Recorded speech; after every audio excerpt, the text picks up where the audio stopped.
Have you ever loved someone so much that you started to forget who you were? Maybe you changed your habits, silenced your opinions, or buried your needs, just to keep the peace. Over time, you realize you've shrunk yourself to fit into the relationship, and now you barely recognize the person staring back in the mirror. If this sounds familiar, you're not alone. The truth is, love doesn't ask you to disappear, but without awareness, it can happen anyway. Carl Jung, the groundbreaking psychologist, spent his life studying this very dilemma. He discovered that love often awakens our deepest wounds and unconscious patterns, like projecting our fantasies onto a partner or clinging to them for a sense of worth.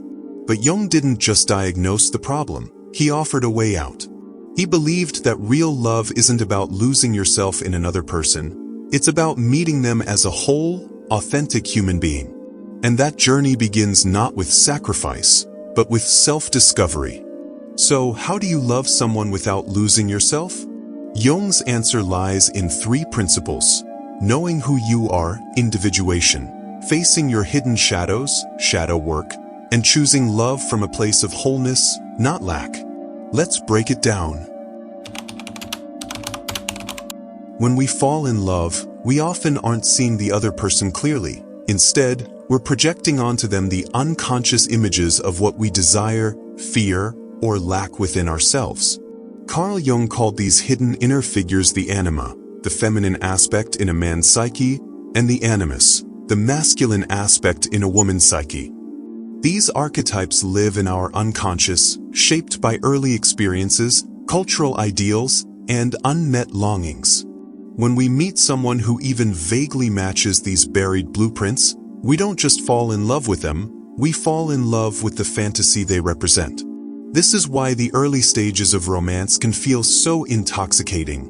We're not yet relating to a real, flawed human being, but to an illusion of completion. Jung warned that until we withdraw these projections, until we see the person beyond our own expectations, we're not truly loving. We're worshipping a ghost. This becomes dangerous when, over time, the illusion cracks.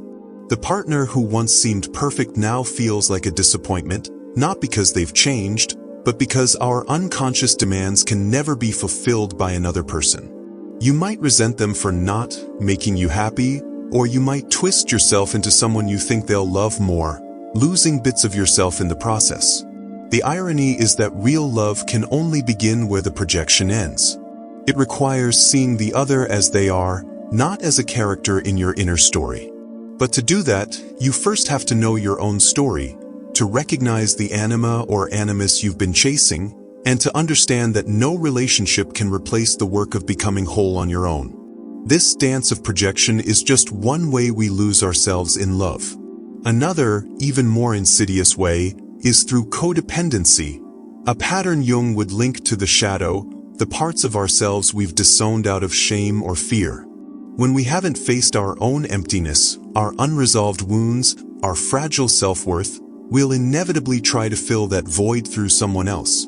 We might cling to a partner for validation, fear abandonment at the slightest conflict, or mistake intensity for intimacy. Love becomes less about connection and more about survival. We need the other person to soothe what we've refused to heal in ourselves. Jung saw this as a betrayal of the self. When you abandon your own needs, silence your truth, or shapeshift to keep someone close, you're not loving, you're negotiating. And the price is always the same: a quiet erosion of your identity. Resentment creeps in not because love has failed, but because you have.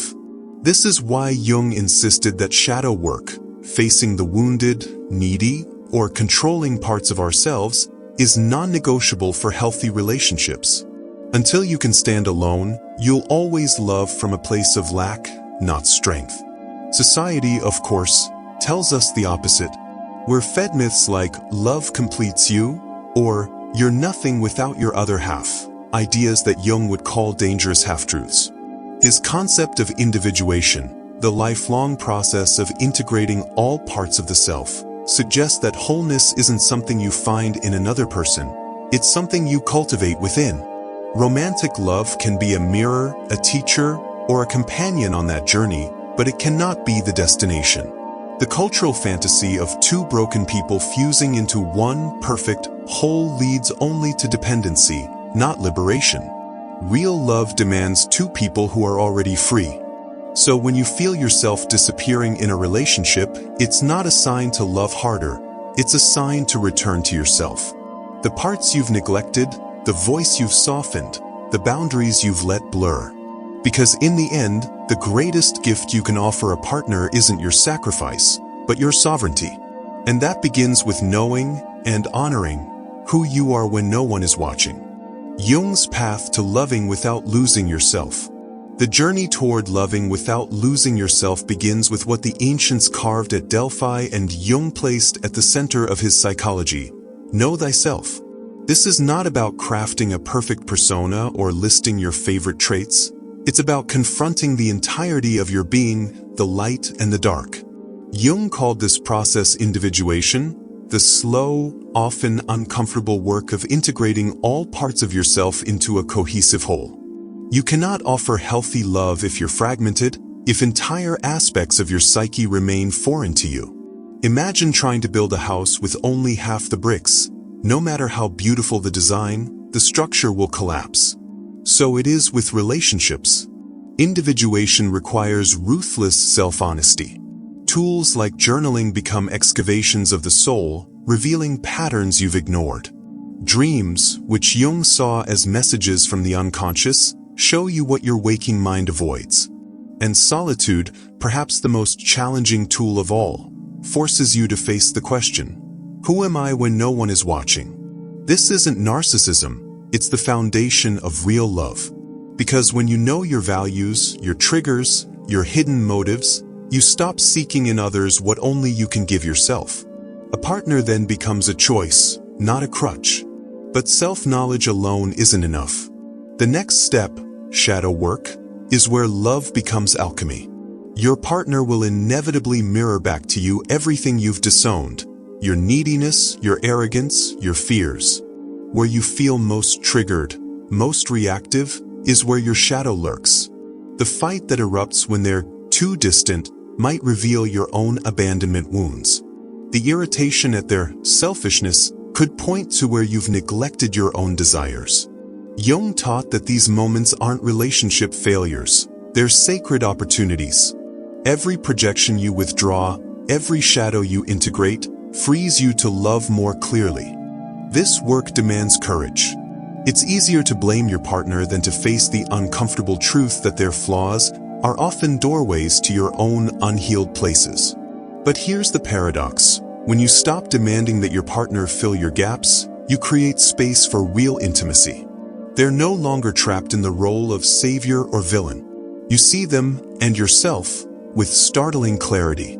Finally, there's the art of loving from wholeness. Jung famously wrote, "The meeting of two personalities is like the contact of two chemical substances.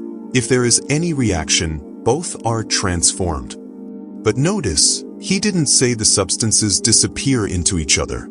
Healthy love requires boundaries, the ability to say this is me, and that is you. Enmeshment, where identities blur into a desperate we, is not love, it's mutual hiding. Two whole people coming together create something greater than the sum of their parts. Two half people create a prison. Loving from wholeness means you no longer use relationships to complete yourself, but to share your completeness.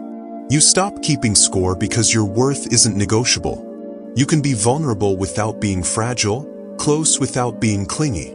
This is the mature love Jung pointed toward, not a fairy tale, but a conscious choice to grow alongside someone, with both people rooted in their own truth. It's not always easy, but it's the only kind of love that doesn't ask you to vanish. The foundation of loving without losing yourself lies in maintaining a vibrant inner life that exists independently of your relationship. This means actively cultivating your own interests, friendships, and practices that nurture your individuality. When you abandon hobbies that light you up or neglect friendships that ground you, you're not just sacrificing activities, you're eroding essential parts of your identity. Make time for what made you who you were before this relationship, because those very things will help you remain who you are within it. Keep that weekly book club date, protect your morning journaling ritual, honor the solo hikes that clear your mind. These aren't selfish acts, they're sacred commitments to your wholeness. Self-reflection practices become particularly vital here. Regular check-ins where you ask yourself, what do I feel? What do I need? Create an inner compass that prevents you from drifting too far from shore in the currents of a relationship. Equally crucial is developing the courage to communicate your truth, even when it feels uncomfortable.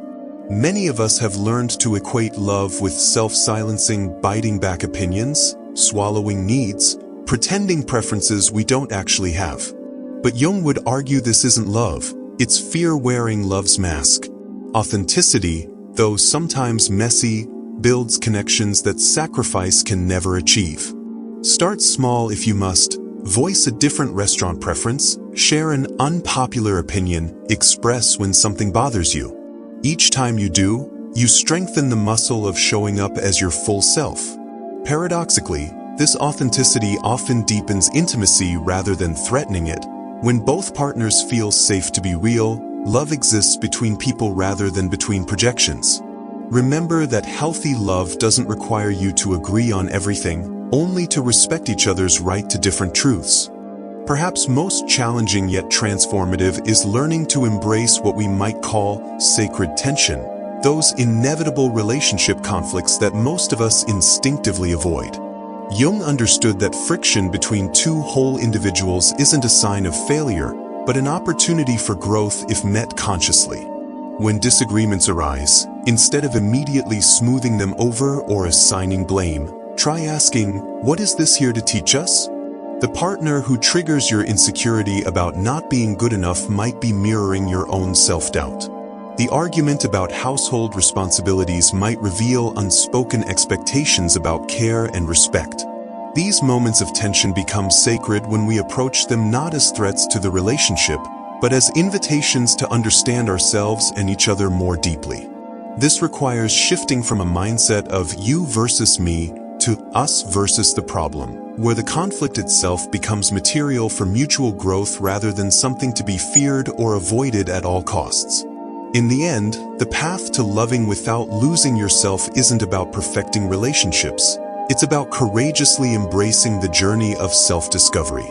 We've seen how it begins with self-awareness, that unflinching look inward to understand our projections, shadows, and unconscious patterns. This awareness naturally leads to wholeness, the sacred work of individuation where we reclaim all parts of ourselves. And from this wholeness emerges the possibility of a deeper love, one that honors both partners in their full humanity. These aren't separate steps, but layers of the same transformation. We cannot give what we don't possess, and we cannot truly love another until we've made peace with ourselves. Jung left us with these powerful words. The privilege of a lifetime is to become who you truly are. Notice he calls it a privilege, not a punishment, not an impossible ideal. Every moment we spend knowing ourselves, setting boundaries, and showing up authentically is an act of profound courage. And this courage changes everything, not just how we love, but how we live. The relationships that emerge from this place won't be fairy tales without conflict, but they will be real. They will have space for both people to breathe, to grow, and most importantly, to be. Now I'd love to hear from you. Which part of this journey resonates most? Is it the shadow work that challenges you, or perhaps the call to embrace sacred tension in your relationships? Share your thoughts below. Your story might be exactly what someone else needs to hear today. If this perspective on love and selfhood spoke to you, don't forget to like and subscribe for more explorations of Jungian wisdom. Remember, the most loving thing you'll ever do is to remain faithfully, unapologetically yourself. Until next time, keep walking the path of becoming.